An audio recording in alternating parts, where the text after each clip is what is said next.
Yeah. How y'all doing today? My name is Roshan. I'm the organizing director with the Pure Justice Organization. This is Fair Housing Awareness Month. I'm sitting here with Brother Chivas Watson. And would you like to introduce yourself, brother? I appreciate the space, Roshan. My name is Chivas Watson. I'm an Austin resident, but I've recently relocated here to Harris County. Living kind of between both sides of town. It's interesting. I am the lead organizer and administrator for a community collective named Working Group 512. Now, the end of that is an Austin zip code, but as intimately involved in the war outside as we are, I think we do work that stretches throughout the state of Texas. Nice. So we are here. We're going to actually talk to you about fair housing and criminal records.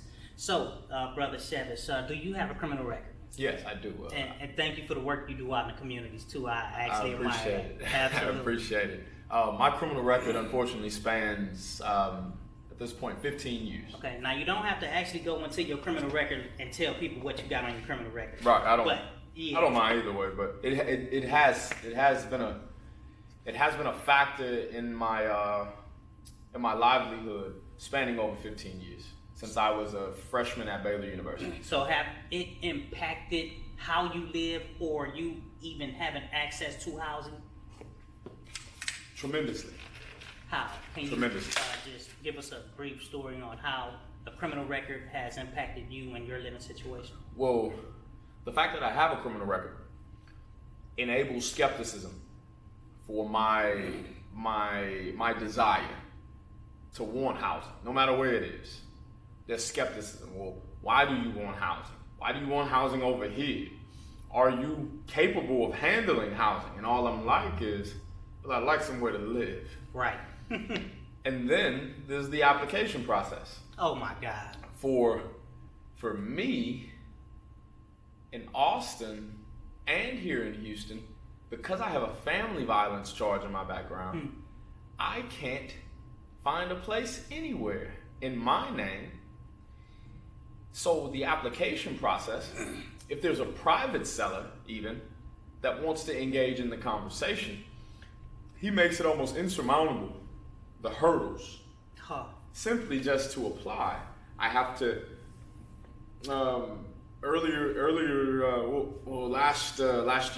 last year I had a private seller tell me that I had to pay 6 months rent for the deposit. Oh yeah, that's crazy. 6 months rent. And I was like, well, why is that? I've never heard that before. And he said he needed to cover himself. And I said, cover yourself from what? So if you already, got a problem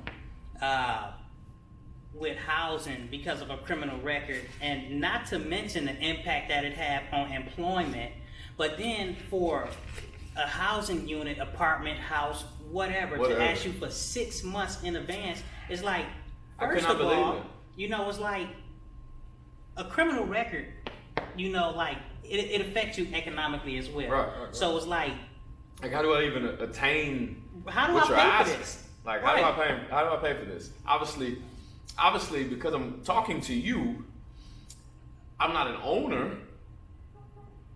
Obviously, because I'm seeking a place with you, there's some limitation to my wherewithal. Do you think that was a way to box you out? To say, Completely, what, I'm sorry. Without being so direct, that was a way Right. of saying, yeah. So that's me not actually telling you no. Yeah, I'm telling you could live here, but yeah. you're going to have to give me 6 months in advance. 6 months in advance. Admin fee was $300. And then, of course, first and last month's rent. I don't even want to know what the rent was. First and last month's But 6 months of any rent with first and last month and an admin fee plus 6 months. I don't know if it's an application fee added to the admin fee or whatever, but that's just like it was so excessive that it was corrupt. Well, let me ask you this. When it comes to homeowners, property owners, landowners, property managers, for them to tell somebody they can't live in a certain area because of a criminal record, do you think that ensure safety in that community by telling people they can't live here because you have a record? Absolutely not. First off, I think we need to reimagine what safety is. Safety is not just a word that we use when it comes to criminal records and criminal activity. You know, so many just think when it comes to safety, it's, oh, afraid of what they'll do, or, oh, he's got a record, blah, blah, blah. But wage theft is more prevalent than property theft. So even if I had a burglary habitation charge, your local businesses in the area are culpable of wage theft, which makes it very unsafe to live in that community. So if I'm trying to live in this community, but I'm deemed unsafe because of something I'm trying to evolve from, no, those restrictions don't make it safer. It actually makes it a lot more intense. Absolutely. It'll make community members, so afraid, so timid, that we have no unity amongst us as neighbors. Our kids end up showing us that we can come together from another neighborhood, or another neighborhood around the corner, or across the street, or another building in the apartment complex. But the parents there's no continuity between the parents, and it's not because we want to respect each other's space. It's the fact that we've been a part of a culture that promotes so much intense and antagonistic responses and reactions to those with criminal records, that it causes you to try to protect your home as if it's made of 24 karat gold. And you think that's safety. You think that's safety. But now you're causing some very unsafe emotions around the community. Right. I'm sitting up here, I'm thinking, it's like, okay, the things that you are doing and assumptions that this is what is keeping you or your family or your neighborhood safe, is actually making a more dangerous environment, or more dangerous world. So, like, when it comes to, like, when you hear that word, fair housing, what does that mean to you, and how do you see fair housing? Like, what is fair housing, but what does it mean to you? And you know me to be a little radical, Russell. I'll tell you this. Thus far, the words fair and housing always are a conundrum to me, because I don't think they've made sense thus far. But I keep hope alive. I think fair housing means that not only us with criminal records, or those of us with justice involvement, or disadvantages in our past, but anybody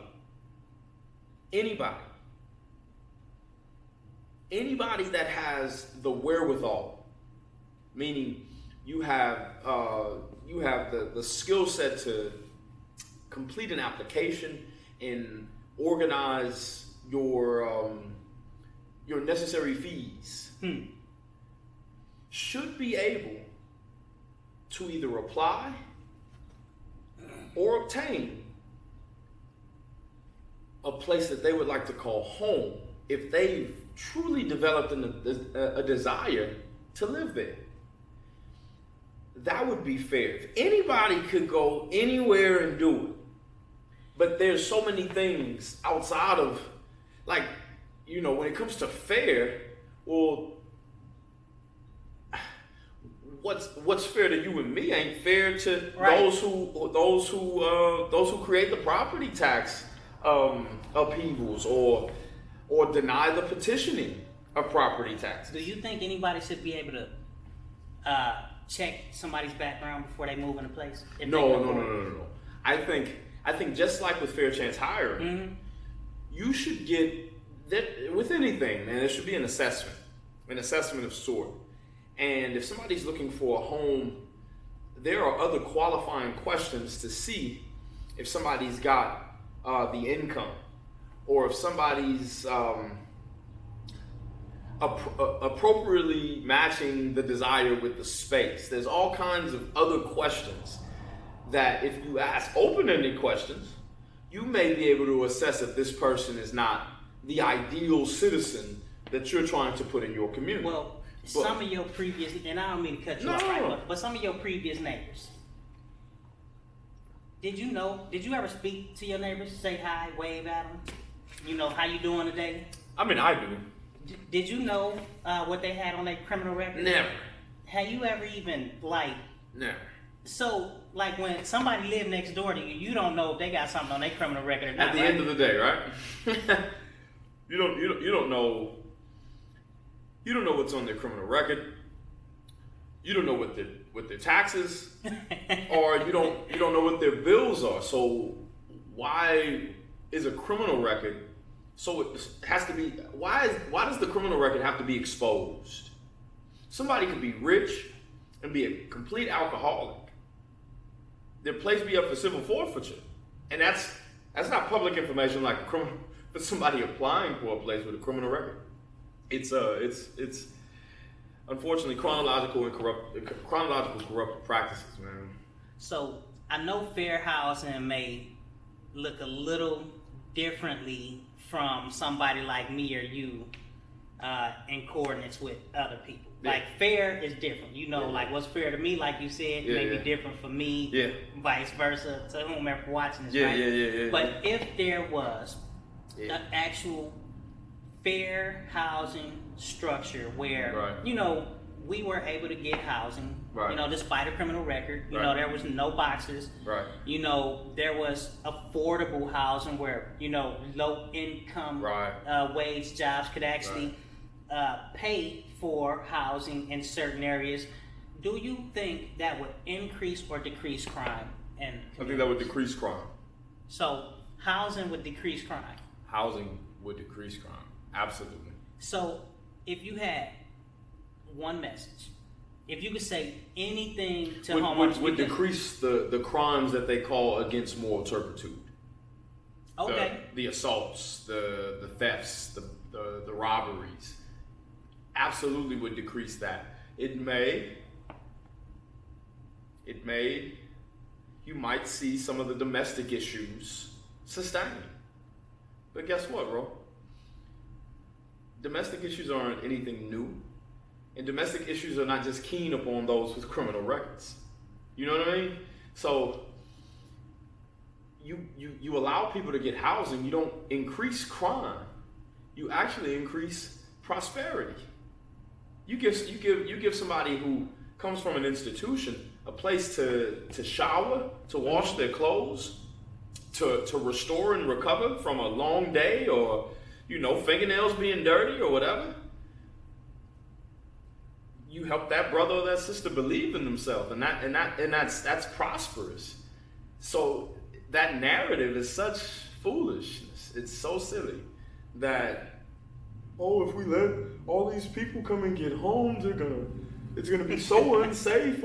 You're really just typecasting all of us. All of us who have been to prison or with a criminal record are not guilty. First off, signing the plea deal, do not equal guilt. Right. I just said that, and signing a plea deal, agreeing to sign. Let me rephrase that. Accepting.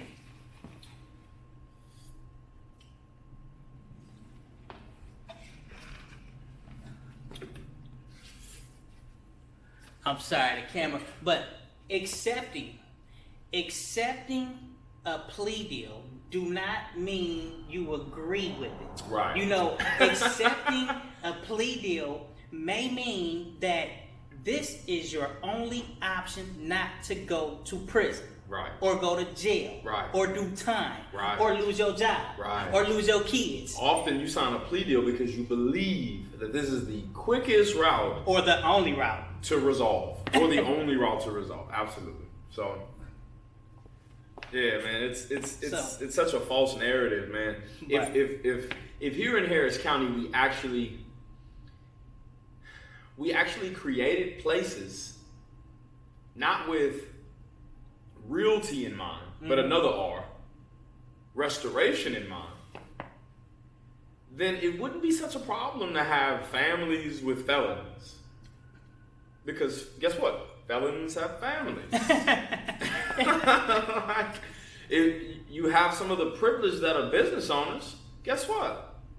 Felons or those with justice involvement might be skilled with no professional background.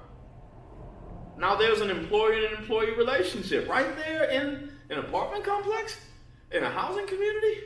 Wow, who would have thought of it? It all could be so simple, man. And I see the opportunity here in Harris County with all this development. But is there restoration in mind? No, it's not. It's not housing to address the need. It's housing to address realty desires. You know what I mean? Like, with all the space in Harris County, there should not be a shortage of housing for people who have records. Oh, we got enough space. Like, got enough space. And it shouldn't have to be like Nazi Germany, or it shouldn't have to be disparaged places. It shouldn't have to always be low income housing or affordable housing. Like, just because somebody's got a felony or a charge in their background doesn't always mean that they're going to be below the poverty line. Well, if you had a message for homeowners, if you had a suggestion that you can give them that will create safer environments, what would it be? That's a great question. That's a great question. You know, in our healing circles, we negotiate agreements. We do. It would be beautiful if HOAs and different communities established agreements that could cater to you on one side or the other. So if we have these agreements to keep our kids safe, to openly confess maybe our weaknesses or our struggles, because there may be somebody to help or somebody to be of support, then we would not need to have restrictions.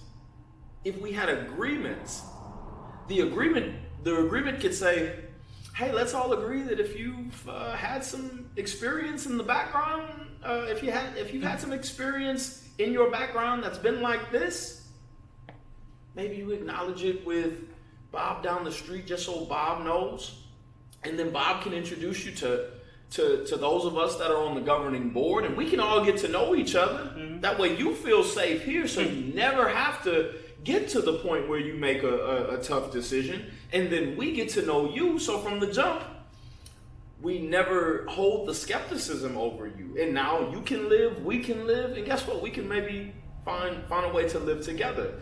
It could be simple if there were agreements, perhaps, and the agreements not be embedded with white supremacy. Again, we have the assaultive crimes, and we have the crimes against moral turpitude. But what about the white collar crimes? You don't keep white folks out of high rises because they have credit card fraud or this or that. But you keep us out of housing because we have sex-based crimes or family assault, family violences and assaults or thefts. I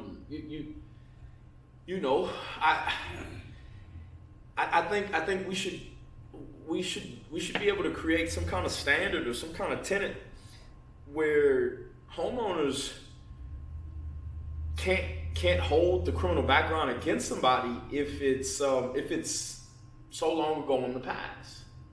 Some people can't let go of the burger the burger that they had a few months ago. They bring it up all the time, blah blah blah. So they can't ever forget that they found out that you have a criminal record, but they don't think that, well, damn, they're still supposed to be they're still supposed to be a contributing member of this society. They're still supposed to contribute to the labor force or the community safety. It's just like, oh, you have a criminal record, go stay in Zamunda or something. It's so corrupt. And it's kind of crazy, but it's almost about our time. Ultimately, without housing, some people are pushed into situations that make them become vulnerable. And when you get vulnerable, when you get desperate, it can create a situation that could be chaotic and dangerous for everyone. So, fair housing if we can have housing, adequate housing, will create safer environments for everyone. Yeah. So if I had to ask, I would ask that you give everyone a chance. Not a second chance, but a third chance, and a fourth chance, and a fifth chance, and a sixth chance. Because a criminal record don't equate to guilt. Right. Thank you all for watching. Thank you, Brother Chivas. Thank you. And we will see you all on the next one.